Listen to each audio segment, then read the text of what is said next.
السلام علیکم ویورز، ہمارے چینل پر خوش آمدید۔ میرا نام امارہ ہے اور میرا تعلق فیصل آباد سے ہے۔ میں اپنے بہن بھائیوں میں سب سے بڑی تھی۔ مجھ سے چھوٹی میری 2 بہنیں اور ایک بھائی تھا۔ بھائی ہمارا سب سے چھوٹا تھا اور اسی لیے سب کا لاڈلا بھی تھا۔ میرے ابا ایک سرکاری دفتر میں نوکری کرتے تھے اور ان کی اچھی تنخواہ تھی، جس سے ہم لوگ ایک اچھی زندگی گزار رہے تھے۔ میرے ابا نے ہم سب بہن بھائیوں کو کبھی کسی چیز کی کمی نہیں ہونے دی تھی۔ انہوں نے ہر چیز ہمارے لیے کی تھی اور جہاں تک ممکن ہوتا تھا وہ ہمیں خوش رکھنے کی بھی کوشش کرتے۔ ویسے تو ہم سارے بہن بھائی دیکھنے میں بہت خوبصورت تھے، لیکن میری اماں یہی کہا کرتی تھیں کہ میں ان سب سے زیادہ خوبصورت ہوں۔ کوئی بھی مجھے دیکھتا تو ایک ہی نظر میں دیکھتا رہ جاتا تھا، اسی لیے میں بہت کم گھر سے نکلتی تھی۔ خوبصورت ہونے کے ساتھ ساتھ میں تھوڑی سی بزدل اور ڈرپوک بھی تھی۔ اسی وجہ سے میری اماں مجھے کہیں بھی اکیلے نہ بھیجتی۔ مجھے آج بھی یاد ہے جس وقت میں کالج جایا کرتی تھی تو میری اماں مجھے لینے جایا کرتی تھیں، جبکہ ابا مجھے چھوڑ کر آتے تھے۔ ابا مجھے چھوڑ کر اپنے کام پر چلے جاتے اور واپسی پر میری اماں مجھے لینے جاتی تھی۔ میں اکیلی کبھی بھی گھر واپس نہیں آئی تھی۔ ایک دن میں نے اکیلے گھر آنے کی ہمت کی تھی، لیکن راستے میں ہی میری ہمت ختم ہو گئی جب کالج سے نکلتے ہی 2 لڑکوں نے میرا پیچھا کرنا شروع کر دیا، اور اس دن میں کس طرح سے اپنے گھر پہنچی تھی یہ میں ہی جانتی تھی۔ جب میں گھر پہنچی تو میری بری حالت تھی۔ اماں تو مجھے دیکھ کر گھبرا گئیں۔ جب انہوں نے پوچھا تو میں نے ساری حقیقت انہیں بتا دی۔ اس دن کے بعد میں نے یہی سوچا تھا کہ میں کبھی بھی گھر سے باہر نہیں نکلوں گی اور کالج بھی نہیں جاؤں گی، لیکن کیونکہ پڑھائی بھی ضروری تھی، میرے ابا اس معاملے میں کوئی بھی سمجھوتا نہیں کرتے تھے۔ ان کا یہی ماننا تھا کہ جتنی تعلیم لڑکوں کے لیے ضروری ہے اتنی ہی لڑکیوں کے لیے بھی ضروری ہے، اسی لیے باقی ساری چیزیں ایک طرف تھیں، لیکن پڑھائی کے معاملے میں انہوں نے کبھی بھی مجھے چھوٹ نہیں دی تھی۔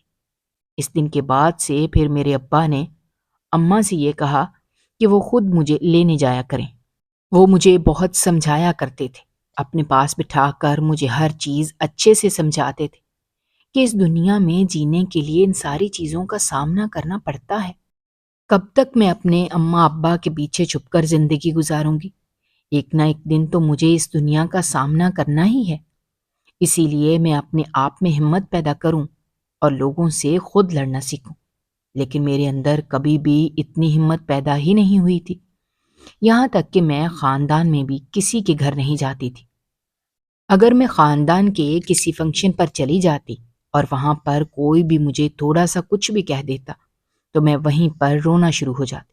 میری اماں تو یہ سوچ سوچ کر پریشان ہوتی تھیں کہ آگے مستقبل میں میرا کیا ہوگا، کیونکہ جس طرح کی میری عادت تھی اور میں جتنی حساس تھی، میری اماں ہر وقت میری وجہ سے پریشان رہتی۔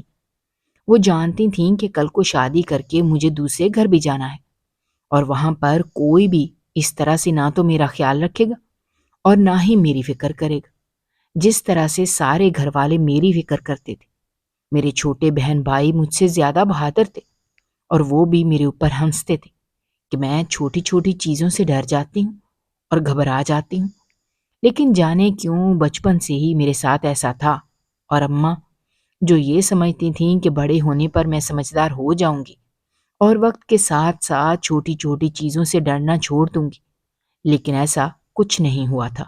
میری چھوٹی بہنیں خود ہی اپنے اسکول اور کالج چلی جاتیں اور خود ہی واپس آ جاتی تھیں، جبکہ میرے اندر ابھی بھی اتنی ہمت نہیں ہوئی تھی۔ اور اس واقعے کے بعد تو بالکل بھی میں نے اکیلے گھر سے باہر جانا مکمل طور پر چھوڑ دیا تھا۔ وقت اسی طرح سے گزر رہا تھا اور پھر اللہ اللہ کر کے میرے کالج کی پڑھائی مکمل ہو گئی۔ میں نے شکر کا سانس لیا تھا کہ مجھے گھر سے باہر نہیں جانا پڑے گا۔ بازار بھی میں بہت کم جاتی تھی، اور اگر کبھی جانا ہوتا تو اماں کے ساتھ ہی جانا ہوتا تھا، اور وہ بھی سارا وقت ان کے پیچھے پیچھے، اور کبھی کبھی تو ان کا ہاتھ پکڑ کر میں بازار میں گھومتی۔ میری اماں کو اس بات سے بہت چڑ ہوتی تھی۔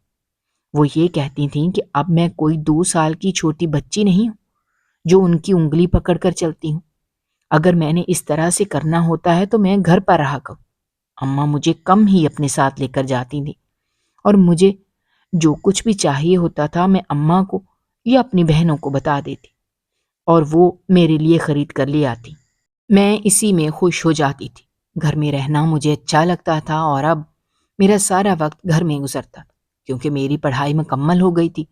اسکول اور کالج کی کچھ سہیلیاں تھیں، وہ بھی اسی محلے میں ہی رہتی تھیں۔ وہ خود ہی میرے گھر مجھ سے ملنے کے لیے آ جاتی تھی، یہاں تک کہ میں ان کے گھر بھی کم ہی جاتی تھی۔ کچھ وقت اسی طرح سے گزرا تھا جب ایک دن کچھ مہمان ہمارے گھر آئے اور پھر ان کے جانے کے بعد میری اماں نے مجھے ایسی خبر سنائی جسے سن کر میں کافی پریشان ہو گئی۔ میری اماں نے مجھے بتایا کہ وہ لوگ میرے رشتے کے لیے آئے تھے۔ اماں نے مجھے ان کے بارے میں سب کچھ بتایا کہ وہ بہت ہی اچھے لوگ ہیں۔ انہوں نے میری پھپھو کی بیٹی کی شادی پر مجھے دیکھا تھا اور وہیں پر انہوں نے اپنے بیٹے کے لیے مجھے پسند کر لیا، اسی لیے وہ میری پھپھو سے ہی ہمارے گھر کا پتہ پوچھ کر یہاں آئے تھے۔ پھپھو سے پتہ چلا تھا کہ وہ بہت ہی شریف لوگ ہیں، اسی لیے میرے ابا کو بھی وہ لوگ اچھے لگے تھے۔ اور جہاں تک بات لڑکے کی تھی تو وہ بھی اچھا تھا، پڑھا لکھا تھا اور ایک اچھی کمپنی میں نوکری کرتا تھا۔ شکل و صورت کے لحاظ سے بھی ٹھیک تھا۔ اماں نے مجھے اس کی تصویر دکھائی تھی، دکھنے میں وہ خوبصورت تھا۔ میری بہنیں تو اس تصویر کو دیکھ کر ہی خوش ہو گئی تھیں۔ انہوں نے اماں سے یہی کہا کہ وہ فوراً اس رشتے کے لیے ہاں کر دیں۔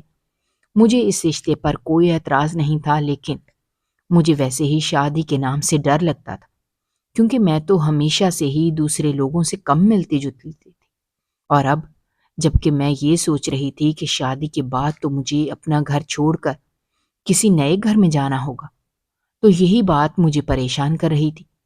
میں اپنے گھر والوں کو چھوڑ کر نہیں جانا چاہتی تھی، اور جانے دوسرے گھر کا ماحول کیسا ہوتا، وہ لوگ کس طرح کے ہوتے، میں ان کے ساتھ کیسے رہ سکتی تھی، یہی باتیں مجھے پریشان کر رہی تھیں۔ جبکہ اماں وہ اس بات کو اچھی طرح سے سمجھتی تھیں۔ انہوں نے مجھے بہت سمجھایا اور آخر کار ابا کو بھی یہ رشتہ پسند آیا اور انہوں نے اس رشتے پر ہاں کر دی۔ منگنی کی چھوٹی سی رسم کی گئی تھی۔ اس کے بعد میرے سسرال والوں نے یہ کہا کہ وہ شادی بھی جلد کرنا چاہتے ہیں، مگر میرے اماں ابا اچھی طرح سے جانتے تھے کہ میں اتنی جلدی نئے لوگوں میں اور نئے ماحول میں نہیں رہ سکتی۔ اسی لیے میرے ابا نے ایک فیصلہ کیا اور ان سے یہ کہا کہ فی الحال میرے ابا میرا نکاح کر دیں گے، لیکن رخصتی ابھی نہیں کریں گے۔ اس کے لیے انہیں کچھ وقت چاہیے اور 1 سال سے پہلے وہ رخصتی کے بارے میں سوچیں گے بھی نہیں۔ میرے ابا نے یہ فیصلہ اس لیے کیا تھا کہ اگر میرا نکاح ہو جائے گا تو اس کے بعد میں اپنے شوہر کو جان لوں گی اور اس طرح سے نئے گھر میں جا کر رہنے میں مجھے مشکل بھی پیش نہیں آئے گی۔ میرے ابا نے میرے سسرال والوں کو سب کچھ بتا دیا تھا کہ میں باہر کے لوگوں سے بہت دور رہتی ہوں اور جلدی لوگوں میں گھلتی ملتی نہیں ہوں۔ ابا نے ان کو میری حساس طبیعت کے بارے میں بتا دیا تھا۔ یہی بہتر سمجھا تھا کہ ابھی میرا نکاح کر دیا جائے، اس طرح سے میرا اس شخص سے ایک مضبوط رشتہ بن جائے گا اور اس کے بعد میں اسے تھوڑا بہت جان لوں گی تو میرے لیے نئے گھر میں جا کر رہنا آسان ہوگا اور میں جلدی اس رشتے کو قبول بھی کر لوں گی۔ جب سب لوگوں نے یہ بات سنی تو سب لوگوں نے ہی یہی بہتر سمجھا۔ میرے سسرال والوں کو بھی اس بات پر کوئی اعتراض نہیں تھا، اور سب سے بڑھ کر میرے منگیتر کو بھی میرے ابا کی یہی بات اچھی لگی تھی۔ اس نے بھی یہی کہا کہ پہلے نکاح ہو جانا چاہیے اور اس کے بعد میرے لیے اس گھر میں جا کر رہنا اور اس نئے رشتے کو قبول کرنا آسان ہوگا۔ اسی لیے چند گواہوں کی موجودگی میں میرا نکاح ہو گیا، اور جب مجھے یہ بات پتہ چلی تھی کہ جس کے ساتھ میرا نکاح ہوا ہے وہ ایک بہت ہی سمجھدار اور سلجھا ہوا انسان ہے، اور اسی نے اپنے گھر والوں کو اس بات پر راضی کیا تھا، ورنہ وہ لوگ تو شادی کرنا چاہتے تھے، مگر اس نے میرے ابا کی بات سمجھی تھی، اس نے مجھے سمجھا تھا، اور فی الحال نکاح کے لیے وہ لوگ راضی ہو گئے تھے۔ یہی بات مجھے اس کی سب سے زیادہ اچھی لگی تھی کہ وہ انسان مجھے سمجھتا تھا۔ اسی لیے میں اس رشتے سے بہت خوش تھی کیونکہ میرا شوہر بہت اچھا تھا۔ نکاح کے بعد میری اس سے بات چیت ہونے لگی تھی اور وہ میرے بارے میں کافی باتیں جان چکا تھا۔ وہ میرے گھر والوں کی طرح ہی میرے ساتھ بات چیت کرتا تھا تاکہ میں جلدی اس کے ساتھ گھل مل جاؤں، اور میری بھی اب یہی عادت بن گئی تھی۔ میں اپنے پورے دن کی کہانی اسے سناتی اور چھوٹی سے چھوٹی بات اسے بتانے لگی تھی۔ میرا شوہر میرے لیے گفٹ بھیجتا جو مجھے بہت اچھے لگتے تھے، اور میں انہیں دیکھ کر بہت خوش ہوتی تھی اور اپنے آپ کو ایک خوش قسمت لڑکی سمجھتی تھی۔ ہمارے نکاح کو تھوڑا ہی وقت گزرا تھا جب میرے شوہر نے روزانہ ہی میرے لیے مٹھائی بھجوانی شروع کر دی۔ اپنے چھوٹے بھائی کے ہاتھ میرے لیے مٹھائی بھجواتا تھا اور وہ مٹھائی میں بہت شوق سے کھاتی تھی۔ جب میں نے پہلی مرتبہ کھائی تھی اسی وقت مجھے بہت پسند آئی، اور اس کے بعد میں اس سے فرمائش کرنے لگی تھی۔ میری فرمائش کو دیکھتے ہوئے میرا شوہر اب میرے بنا کہے ہی روزانہ اپنے چھوٹے بھائی کے ہاتھوں میرے لیے وہ مٹھائی بھجوا دیتا۔ جیسے جیسے وقت گزر رہا تھا ویسے ویسے وہ شخص مجھے اور بھی اچھا لگنے لگا تھا، کیونکہ وہ میری چھوٹی چھوٹی چیزوں کا خیال رکھتا تھا اور بنا بھولے روزانہ ہی میرے لیے وہ مٹھائی بھیج دیتا تھا۔ یہ بات مجھے اور بھی زیادہ پسند تھی کہ وہ میری پسند کو نظر انداز نہیں کرتا، اور اسے میری پسند اور ناپسند کا اتنا خیال ہے کہ اپنے کام چھوڑ کر وہ میرے لیے روزانہ بازار جاتا ہے اور میرے لیے مٹھائی خرید کر لاتا ہے۔ اس کے علاوہ بھی بہت ساری باتیں ایسی تھیں جو اس میں بہت اچھی تھیں اور جن کی وجہ سے میں اسے پسند کرنے لگی تھی۔ میں جو پہلے شادی کے نام سے ہی دور بھاگتی تھی اور اماں سے یہ کہتی تھی کہ مجھے شادی نہیں کرنی، مجھے انہی کے ساتھ ہی اسی گھر میں رہنا ہے، لیکن جب سے میرا نکاح ہوا تھا اور میں نے اپنے شوہر کو جاننا شروع کیا تھا تب سے میرے خیالات بدلنے لگے تھے۔ پہلے تو میری اماں میری یہ بات سن کر ہی پریشان ہو جاتی تھی، جب میں فوراً ہی شادی سے انکار کر دیتی تھی۔ اب وہ ساری زندگی مجھے اس گھر میں بٹھا کر تو نہیں رکھ سکتی تھی۔ وہ مجھے بہت سمجھاتی تھی لیکن میں پھر بھی ان کی یہ بات نہ مانتی۔ لیکن اب میرے ابا کا فیصلہ بالکل ٹھیک تھا، انہوں نے ٹھیک فیصلہ کیا تھا، اور اس کا نتیجہ یہ نکلا تھا کہ شادی کو لے کر جو میرے دل و دماغ میں ڈر اور خوف تھا وہ آہستہ آہستہ ختم ہو گیا، اور اب مجھے شادی کی بہت جلدی تھی۔ میرے گھر والے بھی یہ تبدیلی دیکھ کر بہت حیران تھے اور وہیں پر بہت خوش بھی تھے۔ جب میں نے اماں سے یہ کہہ دیا کہ اب میں شادی کرنے کے لیے راضی ہوں اور تیار ہوں تو میری اماں کی خوشی کی کوئی انتہا نہ تھی۔ میری اماں نے ابا سے بات کی تھی اور ان کا یہی ارادہ تھا کہ وہ جلد ہی میرے سسرال والوں سے بات کر کے شادی کی تاریخ طے کر دیں گے۔ میرا شوہر بھی اس بات کو لے کر بہت خوش تھا کہ میں بہت جلدی رخصت ہو کر اس کے پاس آ جاؤں گی۔ ہم کافی دیر تک باتیں کرتے تھے اور اپنے مستقبل کے بارے میں سوچتے۔ اپنے آنے والے کل کے بارے میں ہم لوگوں نے بہت کچھ سوچ رکھا تھا جو ہم دونوں نے ایک ساتھ مل کر کرنا تھا، لیکن شاید قسمت کو کچھ اور ہی منظور تھا۔ دونوں گھروں میں مکمل تیاری ہو گئی تھی اور شادی کی تاریخ طے ہونے والی تھی۔ میرے سسرال والوں نے اگلے دن ہی میری شادی کی تاریخ طے کرنے کے لیے آنا تھا، لیکن اس سے پہلے ایک دن پہلے ہی ہمارے اوپر ایک بہت بڑی قیامت گزر گئی۔ میرے شوہر کا بہت ہی خطرناک ایکسیڈنٹ ہوا اور وہ اس حادثے میں زندہ نہیں بچ پایا۔ اس حادثے میں میرے شوہر کی جان چلی گئی تھی۔ یہ خبر ہمارے اوپر کسی قیامت کی طرح گزری تھی۔ جیسے ہی مجھے اس بات کا پتہ چلا کہ میرے شوہر کا انتقال ہو گیا ہے تو یہ خبر سنتے ہی میں صدمے سے بے ہوش ہو گئی۔ سبھی لوگ بہت پریشان ہو گئے تھے۔ میرے ابا سب سے زیادہ پریشان تھے کہ انہوں نے کیا سوچا تھا اور کیا ہو گیا تھا۔ میں اس شخص کے ساتھ گل مل گئی تھی اور یہی تو میرے ابا چاہتے تھے، لیکن اب جب وہ آگے کے بارے میں سوچتے تھے تو فکر مند ہو جاتے تھے کہ اب آگے میرا کیا ہوگا۔ وہ اچھی طرح سے جانتے تھے کہ جب میں کسی ایک شخص کے ساتھ دل لگا لوں تو اسے بھولتی نہیں ہوں۔ اتنی مشکل سے تو سب کچھ ٹھیک ہونے والا تھا، لیکن ٹھیک ہونے سے پہلے ہی سب کچھ پہلے سے بھی زیادہ خراب ہو گیا۔ سب لوگ میری حالت دیکھ کر بہت پریشان ہو گئے اور فوراً سے ڈاکٹر کو بلایا گیا، لیکن اس وقت سب پر حیرت کا پہاڑ ٹوٹا جب پتہ چلا کہ میں امید سے ہوں۔ ڈاکٹر نے جو خبر سب کو سنائی تھی اسے سن کر کوئی بھی خوش نہیں ہوا تھا، بلکہ سب کے چہروں پر پریشانی چھا گئی تھی، اور سب سے زیادہ پریشانی ابا کے چہرے پر تھی۔ سب لوگ اس بات کو لے کر حیران اور پریشان تھے، جبکہ میرے سسرال والوں نے تو بہت ساری عجیب و غریب باتیں بنانی شروع کر دی۔ یہ کہا کہ ان کے بیٹے کے ساتھ میرا صرف نکاح ہوا تھا رخصتی نہیں تو پھر یہ بچہ کس کا تھا؟ سب لوگوں نے مجھے شک کی نگاہ سے دیکھنا شروع کر دیا، لیکن میں ایسی لڑکی نہیں تھی۔ میں تو گھر سے باہر بھی نہیں جاتی تھی۔ میں خود اس بات سے بہت حیران تھی۔ میں نے سب کو بتایا کہ ایسا کچھ نہیں ہے جیسا وہ لوگ میرے بارے میں سوچ رہے ہیں۔ میں ویسی لڑکی نہیں تھی جیسا وہ مجھے سمجھ رہے تھے، اور اس کے سب سے بڑے گواہ میرے اپنے گھر والے تھے۔ میری اماں ابا اچھی طرح سے جانتے تھے کہ میں ان لڑکیوں میں سے بالکل بھی نہیں تھی۔ میرا کہیں آنا جانا بھی نہیں تھا، اور میں نے تو کبھی باہر کے کسی شخص سے بات تک نہیں کی تھی۔ سبھی لوگ اس بات کو لے کر اب واقعی میں پریشان ہو گئے تھے۔ کسی کو کچھ سمجھ نہیں آ رہا تھا کہ کیا کیا جائے۔ اسی لیے سب لوگوں نے اسی وقت یہ فیصلہ کر لیا کہ اس بچے کا DNA کروایا جائے۔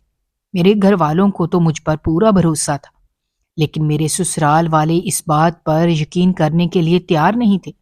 اسی لیے انہوں نے یہی شرط رکھی تھی، اور میرے ابا مان گئے تھے، کیونکہ وہ اپنی بیٹی پر اس قسم کا الزام لگنے نہیں دے سکتے تھے۔ اسی لیے انہوں نے میرے سسرال والوں کی بات مان لی اور ان سے یہی کہا کہ انہیں اس بات پر کوئی اعتراض نہیں ہے، وہ جیسا چاہے کر سکتے ہیں، لیکن ان کی بیٹی میں کوئی برائی یا کوئی عیب نہیں ہے۔ لیکن اب اس مسئلے کا بھی کوئی نہ کوئی حل تو نکالنا ہی تھا، کیونکہ میرا شوہر تو اس دنیا میں نہیں رہا تھا اور شادی کی تاریخ طے ہونے سے پہلے ہی ختم ہو گئی تھی۔ جب میرے ابا نے میرے سسرال والوں کی شرط مان لی تو میرے ابا نے بھی ان سے یہ کہا کہ اب ان دونوں خاندانوں کو مل کر ہی اس مسئلے کا کوئی حل نکالنا ہوگا۔ میرے ابا نے ان سے یہ کہا کہ میں ان کے گھر کی بہو ہوں، اگر ان کے بڑے بیٹے کی بیوی بن کر اس گھر میں نہیں جا سکی تو کیا ہوا؟ وہ اپنے چھوٹے بیٹے سے میرا نکاح کروا کر مجھے اپنے گھر لے جائیں۔ اس طرح سے دونوں گھروں کی عزت بھی رہ جائے گی اور ان کے بیٹے کی عزت بھی گھر میں ہی رہ جائے گی۔ پہلے تو میرے سسرال والے اس بات پر تیار نہیں تھے۔ انہوں نے کہا کہ جس وقت تک اس بات کی حقیقت ان کے سامنے نہیں آ جاتی وہ کوئی بھی بڑا فیصلہ نہیں لے سکتے۔ وہ کیسے ہم لوگوں کی بات پر یقین کر لیں کہ ان کی بیٹی بے گناہ ہے اور اس نے کچھ غلط نہیں کیا؟ میرے ابا ان سے صرف ایک درخواست کر سکتے تھے، اس سے زیادہ کچھ نہیں۔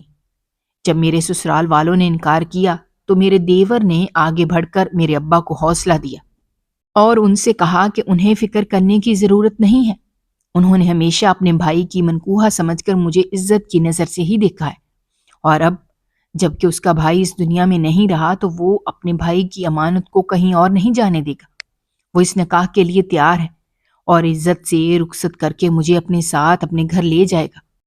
اس کی اس بات پر جہاں میرے ابا کے چہرے پر خوشی آ گئی تھی، وہیں پر میرے سسرال والوں کے چہرے اتر گئے تھے۔ میری ساس نے میرے دیور کا بازو پکڑا تھا اور کھینچتے ہوئے اسے ایک طرف لے گئے۔ یقیناً وہ اسے یہی کہنے والی تھی کہ وہ اس بات سے انکار کر دے اور اسے کوئی ضرورت نہیں ہے مجھ سے نکاح کرنے کی، لیکن وہ اپنی بات پر ڈٹا رہا کہ جب سچ سامنے آئے گا تب آئے گا۔ لیکن اسے میرے اوپر پورا بھروسہ ہے، میں ایسی لڑکی بالکل بھی نہیں ہوں، اور وہ مجھ سے نکاح کرے گا کہ میں اس کے بھائی کی امانت ہوں۔ وہ مجھے اسی گھر میں بیاہ کر لے کر جائے گا، کیونکہ یہ اس کے بھائی کی خواہش تھی۔ اس کا بھائی نہیں رہا تو کیا ہوا، وہ اپنے بھائی کی خواہش کو ضرور پورا کرے گا۔ میں اس سارے معاملے میں خاموش تھی، کیونکہ میری زندگی میں جو 2 بڑے طوفان آ گئے تھے، اس کے بعد میرے اندر اتنی ہمت ہی نہیں تھی کہ میں کچھ بول سکتی یا پھر کسی فیصلے سے انکار کر سکتی۔ جو کچھ بھی ہو رہا تھا شاید ٹھیک ہو رہا تھا۔ میں انکار کر کے اپنے ماں باپ کو سب کے سامنے رسوا نہیں کرنا چاہتی تھی، اسی لیے میرے حق میں یہی بہتر تھا کہ میں نکاح کر کے اس گھر میں چلی جاتی۔ مجھے تو یہ بھی نہیں پتا تھا کہ یہ سب کچھ میرے ساتھ کیوں اور کیسے ہو رہا تھا، اور نہ ہی میرے پاس اپنی بے گناہی ثابت کرنے کے لیے کوئی ثبوت تھا۔ اسی لیے میں خاموش تھی اور سارے فیصلے میں نے انہی لوگوں پر چھوڑ دیے۔ جب میرا دیور نکاح کے لیے راضی تھا اور میرے سسر نے بھی کچھ سوچتے ہوئے ہاں کر دی تو میری ساس خود بخود خاموش ہو گئی۔ وہ راضی بالکل بھی نہیں تھی، لیکن اپنے شوہر اور اپنے بیٹے کی وجہ سے چپ ہو گئی۔ میرے ابا نے اسی دن میرا نکاح میرے دیور سے بڑھا دیا اور مجھے اسی دن رخصت کر دیا۔ رخصت ہو کر میں اپنے سسرال آ گئی تھی اور اب میں بالکل ہی چپ چپ رہنے لگی تھی۔ وہ شخص جس سے اب تک میں نے ایک بھائی اور ایک دیور کی نظر سے دیکھا تھا، وہ آج میرا شوہر بن گیا تھا۔ اس رشتے کو اتنی جلدی قبول کرنا میرے لیے ممکن نہیں تھا، جبکہ میرے شوہر نے بھی مجھے اسے بات پر مجبور نہیں کیا۔ وہ جانتا تھا کہ میں بہت حساس لڑکی ہوں اور کبھی بھی زبردستی کے رشتے کو قبول نہیں کروں گی، اسی لیے اس نے مجھے وقت دیا، اور اس کا رویہ میرے ساتھ بہت دوستانہ اور اچھا ہوتا تھا۔ وہ ہر ممکن کوشش کرتا تھا کہ میں جلد از جلد اس رشتے کو قبول کر لوں اور اس کے ساتھ خوش رہنے لگوں۔ آہستہ آہستہ اس کا رویہ دیکھ کر، اس کی محبت دیکھ کر میں پرانی باتوں کو بھولنے لگی تھی، اور میں نے آہستہ آہستہ اس رشتے کو قبول کرنا شروع کر دیا تھا۔ گھر میں سبھی لوگ میرے ساتھ اچھے طریقے سے رہتے تھے سوائے میری ساس کے۔ وہ آتے جاتے مجھے عجیب نظروں سے دیکھتی تھیں، جیسے میں کوئی بہت ہی بری یا پھر منحوس چیز ہوں۔ شاید انہیں میرا وجود اس گھر میں برداشت نہیں تھا، لیکن اپنے بیٹے کی وجہ سے چپ رہتی تھیں۔ وہ جب بھی مجھے کچھ کہتی تو میرا شوہر انہیں خاموش کروا دیتا۔ اس نے گھر میں کبھی بھی کسی کو بھی میرے ساتھ برا سلوک نہیں کرنے دیا تھا۔ وہ اپنے گھر والوں سے میرے لیے لڑتا تھا، اور یہ سب کچھ دیکھ کر میں حیران رہ جاتی تھی۔ ایک بار زندگی نے دوبارہ سے ایک اچھے انسان کا ساتھ مجھے دیا تھا، اور اس پر میں جتنا بھی شکر ادا کرتی کم تھا۔ وہ میرے لیے وہ سب کچھ کرتا تھا جو اگر وہ شخص جس سے میں نے محبت کی تھی وہ ہوتا تو میرے لیے کرتا۔ مجھے اس نے کبھی بھی اس بات کا احساس نہیں ہونے دیا تھا کہ میں اس کے بھائی کی منگیتر تھی یا اس کے بھائی کے نکاح میں تھی، اور نہ ہی اس نے کبھی مجھے اس بات کا احساس ہونے دیا تھا کہ میں کہیں بھی غلط ہوں۔ اس نے کبھی مجھ سے کوئی بھی ایسا ویسا سوال نہیں کیا تھا جو کوئی بھی یہ بات سن کر کرتا کہ میں بنا رخصتی کے ہی حاملہ ہو گئی ہوں۔ لیکن میرا شوہر ایک بہت ہی اچھا نیک سیرت انسان تھا۔ اس نے کبھی بھی مجھ سے کوئی ایسی بات نہیں کی تھی، بلکہ وہ ہمیشہ مجھے یہی کہتا کہ میں بہت اچھی لڑکی ہوں اور میں کبھی بھی اپنے آپ کو غلط یا پھر برا نہ سمجھوں، اور جہاں تک بات لوگوں کی ہے، اور لوگ ایک نہ ایک دن خود خاموش ہو جائیں گے، مجھے ان کی باتوں پر دھیان دینے کی ضرورت نہیں ہے۔ میں اپنے اوپر دھیان دیا کروں اور اپنے بارے میں سوچا کروں، اپنی آنے والی زندگی کے بارے میں سوچا کروں، اور میں جو بھی ہوں، جیسی بھی ہوں، اسے دل سے قبول ہوں۔ وہ کبھی بھی مجھے اکیلا نہیں چھوڑے گا۔ اس کی یہی باتیں تھیں جو مجھے اچھی لگتی تھیں، اور میں نے جلد ہی اس کے ساتھ کو دل سے قبول کر لیا۔ وقت اسی طرح سے گزر رہا تھا، سب لوگ آہستہ آہستہ خود بخود ٹھیک ہونے لگے تھے، لیکن میری ساس کا رویہ پہلے دن کی طرح ہی تھا۔ جیسے جیسے وقت گزر رہا تھا ان کا رویہ مزید خراب ہوتا جا رہا تھا۔ وہ مجھے اس گھر میں برداشت کرنے کے لیے تیار نہیں تھی، لیکن جانے کیا سوچ کر وہ خاموش تھی۔ بہت مرتبہ وہ مجھے یہ کہہ چکی تھیں کہ بس ایک مرتبہ یہ بچہ اس دنیا میں آ جائے تو وہ اس کا DNA کروائیں گی، اس کے بعد ساری حقیقت کھل کر سب کے سامنے آ جائے گی، اور وہ ایک منٹ نہیں لگائیں گی مجھے اس گھر سے باہر نکالنے میں۔ وہ یہ کہتی تھیں کہ وہ اچھی طرح سے جانتی ہیں کہ میں ایک بد کردار لڑکی ہوں، اور یہ بات وہ سب کے سامنے ثابت کر کے رہیں گی۔ پہلے میں نے ان کے بڑے بیٹے کو پھنسایا، اور اب چھوٹے کو بھی اپنی اداؤں سے اپنی طرف کر لیا ہے۔ جانے اور کتنے مردوں کو میں نے ایسے ہی ادائیں دکھائی ہوں گی، ایسے ہی تو رخصتی سے پہلے حاملہ نہیں ہوئی۔ ان کی باتیں مجھے خوف زدہ کر دیتی تھیں، حالانکہ میں نے کچھ بھی غلط نہیں کیا تھا، لیکن پھر بھی میں ان کی باتوں سے ڈر جاتی اور اپنے کمرے میں آ کر بیٹھ جاتی، ایسے جیسے کمرے میں چھپ جانے سے میں ان کی باتوں سے، ان کے طعنوں سے، ان کی نظروں سے بچ جاؤں گی۔ وقت کا کام ہے گزرنا، اور وقت اسی طرح سے گزرتا جا رہا تھا، جبکہ میرے شوہر نے صاف انکار کر دیا کہ اسے مجھ پر پورا بھروسہ ہے، اسے کسی بھی DNA رپورٹ کی ضرورت نہیں ہے۔ مگر میری ساس وہ اس بات کو ماننے کے لیے تیار نہیں تھی۔ آخرکار جیسے ہی یہ 9 ماہ گزرے اور بچہ ہوا تو ساتھ ہی میری ساس کی ضد بھی۔ DNA رپورٹ کروائی گئی۔ جب DNA رپورٹ دیکھ کر میری چیخ نکل پڑی، کیونکہ وہ تو میرے شوہر کی ہی اولاد تھا، میرا بیٹا ہوا تھا، اور رپورٹ کے مطابق وہ میرے اسی شوہر کا بیٹا تھا جس کے ساتھ میں ابھی رہ رہی تھی۔ ایسا کیسے ممکن تھا؟ اس کے ساتھ تو میرا نکاح بعد میں ہوا تھا، جبکہ میں تو پہلے سے ہی امید سے تھی اور اس کے بھائی کے نکاح میں تھی۔ مجھے تو کچھ سمجھ نہیں آ رہا تھا، جبکہ جیسے ہی باقی سب لوگوں کو یہ بات پتہ چلی تو وہ بھی الجھ کر رہ گئے تھے کہ یہ سب کچھ کیا تھا، جبکہ میرے شوہر نے سب سے یہ کہا کیونکہ اسی وقت میرا نکاح اس سے ہو گیا تھا اور میں اس کے ساتھ رخصت ہو کر آ گئی تھی، تو ہو سکتا ہے اس وقت اس ڈاکٹر سے کوئی غلط فہمی ہوئی ہو اور میں اس وقت حاملہ نہ ہوں، یہ بچہ اسی کا ہے، اور اب تو رپورٹ میں بھی یہی لکھا تھا۔ میری شوہر نے سب کو یہ بات کہہ کر خاموش کروا دیا اور میری ساس بھی خاموش ہو گئی، مگر کیونکہ شادی کے بعد سے میرے اور اس کے درمیان کوئی ایسا تعلق نہیں بنا تھا اور یہ بات صرف میں اور میرا شوہر ہی جانتے تھے، تو پھر اس بچے کا باپ وہ کیسے ہو سکتا تھا؟ میں سمجھ گئی تھی کہ وہ سب لوگوں سے جھوٹ بول رہا ہے، اور اس دن پہلی مرتبہ میں نے اپنے بل بوتے پر کچھ کرنے کے بارے میں سوچا۔ میں جانتی تھی کہ وہ شخص سب کو دھوکہ دے رہا ہے اور میں اس کا چہرہ بے نقاب کرنا چاہتی تھی، اسی لیے میں نے اس دن کے بعد سے اس پر نظر رکھنی شروع کی کہ وہ کیا کرتا ہے اور کیا نہیں۔ جبکہ میں نے اسے اس بات کا ذکر نہیں کیا، اس نے سب کے سامنے یہ جھوٹ کیوں بولا؟ میں خاموش ہو گئی تھی اور اس نے مجھ سے یہی کہا کہ جو کچھ ایسا چل رہا ہے ویسا ہی چلنے دو، اسی میں سب کی بھلائی ہے۔ اگر میں سچ بول دوں گی تو دوبارہ سے اس کے گھر والے مجھے قبول کرنے سے انکار کر دیں گے۔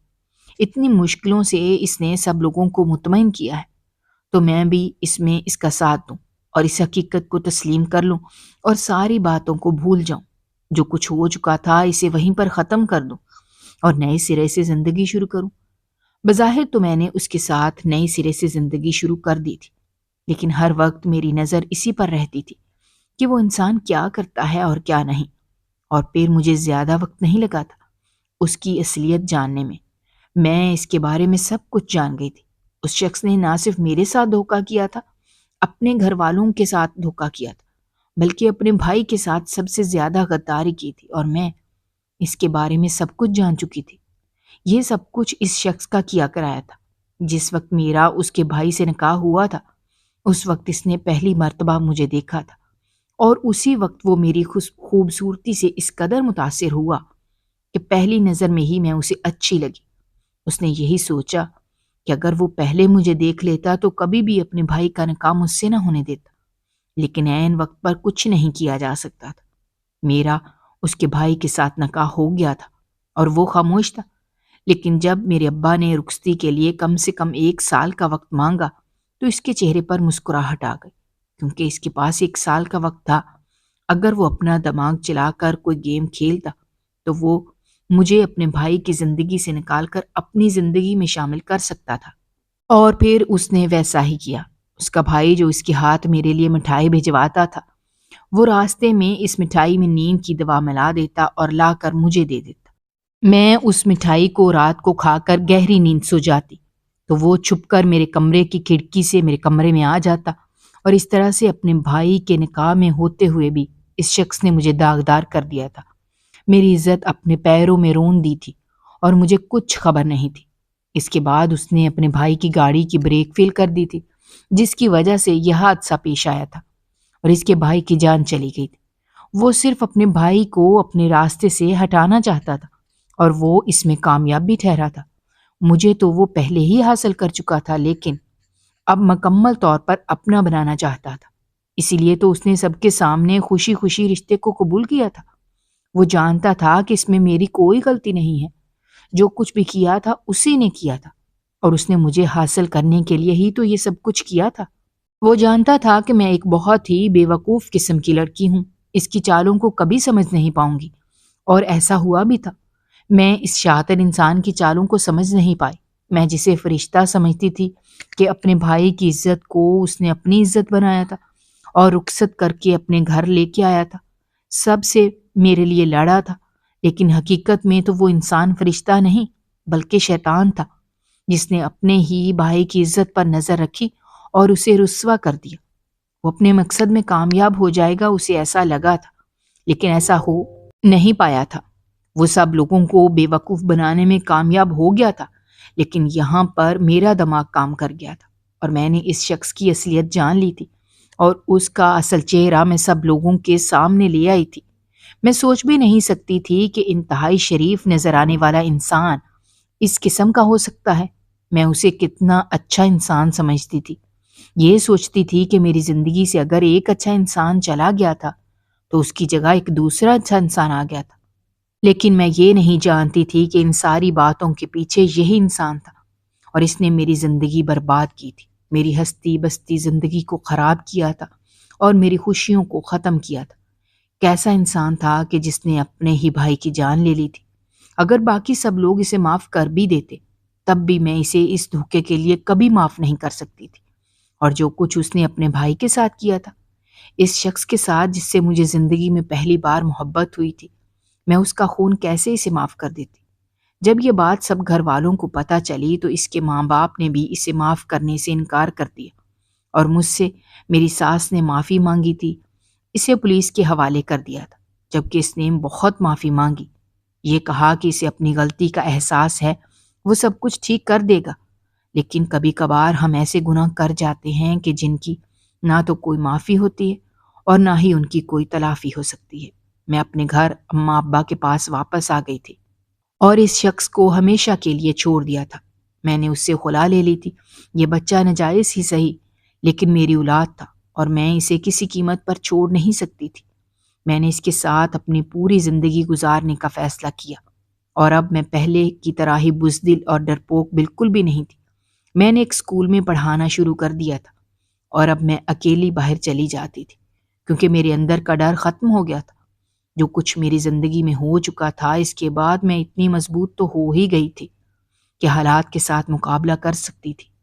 میرے اماں ابا جو ساری زندگی مجھے مضبوط نہیں بنا پائے تھے، اس واقعے نے مجھے بہادر اور مضبوط بنا دیا تھا، اور اب میں اپنے لیے لڑ بھی سکتی تھی اور اپنے لیے سب کچھ کر سکتی تھی۔